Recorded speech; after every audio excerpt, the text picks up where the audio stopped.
Hello friends, అందరికీ నమస్కారం. Spiritual astro ఛానల్కి స్వాగతం.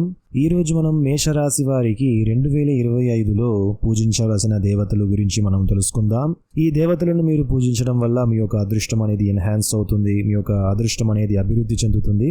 సో ఆ దేవతలు ఎవరు అనేది మనం తెలుసుకుందాం. ముఖ్యంగా మీ యొక్క రాశినాథుడు ఎప్పుడూ కూడా మీకు అదృష్టాన్ని కలిగిస్తాడు. మీ యొక్క రాశినాథుడు కుజుడిని మీరు పూజించడం, కుజుడికి సంబంధించిన ధాన్యాలు అంటే కందులు, ముఖ్యంగా మంగళవారం రోజు కందులు మనం డొనేట్ చేస్తూ ఉండటం వల్ల మేషరాశి వారికి చాలా మంచిదన్నమాట. కుజుడికి అధిదేవత అయిన సుబ్రహ్మణ్య స్వామి మీ యొక్క అదృష్టాన్ని పెంచేందుకు ఎంతగానో సహకరిస్తాడు. సుబ్రహ్మణ్య స్వామిని పట్టుకోండి. సుబ్రహ్మణ్య స్వామి ఆరాధన, సుబ్రహ్మణ్య స్వామిని పూజించడం, రోజువారీ జీవితంలో మీరు నిరంతరం సుబ్రహ్మణ్య నామస్మరణ చేయటము, సుబ్రహ్మణ్య కవచము చదవటము, సుబ్రహ్మణ్య స్వామి స్తోత్రాలు అన్నీ మీకు చాలా వరకు శుభప్రదంగా మంచిగా ఉంటుందన్నమాట. మీకు 2025 మార్చి నెల 29వ రోజు ఏలినాటి శని ప్రభావం అనేది స్టార్ట్ అవుతుంది. కాబట్టి మీరు ఆంజనేయ స్వామిని ప్రార్థించుకోవటం, శనివారం రోజు శనీశ్వరుని పూజించుకోవటం, ఆ రోజు ఆంజనేయ స్వామిని కూడా దర్శించుకోవటం, హనుమాన్ చాలీసా పారాయణం చేయడం అనేది మీకు చాలా వరకు మంచిది. చాలా వరకు మీకుండే అడ్డంకులను, మీకుండే కష్టాలను నివర్తి చేస్తుంది. అదే సమయంలో నరసింహస్వామిని కూడా మీరు పూజించుకోవటం, నరసింహస్వామిని నిత్యము మీరు ఆరాధన చేసుకోవటం కూడా మంచిది. వీలైతే ఈ దేవతలను మీరు దర్శించుకోండి. ఆలయాలకు వెళ్ళి కాసేపు మౌనంగా ధ్యానం చేయటం లాంటి అభ్యాసాలు చేయండి. ఈ ఏళ్నాటి శని ప్రభావంలో 2025లో మీరు తప్పకుండా మౌనంగా ఉండటం, నిదానంగా ఉండటం అభ్యాసం చేయాలి. అహంకారాన్ని పెంచుకోకండి.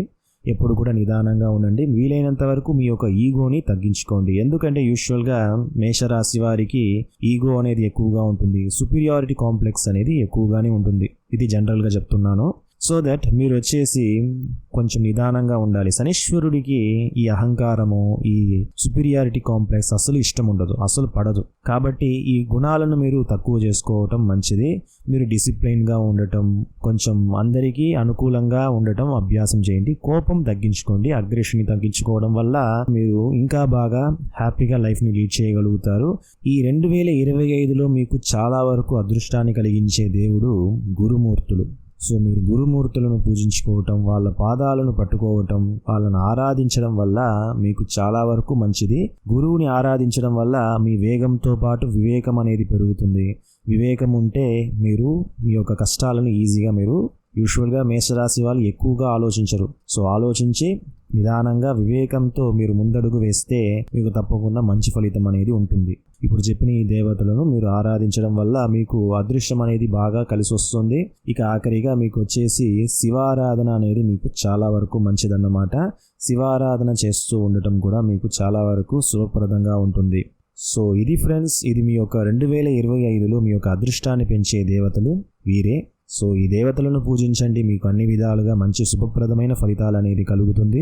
ఈ వీడియో మీకు నచ్చినట్టయితే లైక్ చేయండి, షేర్ చేయండి, సబ్స్క్రైబ్ చేయండి. మీ యొక్క అభిప్రాయాలను కమెంట్స్లో తెలియజేయండి.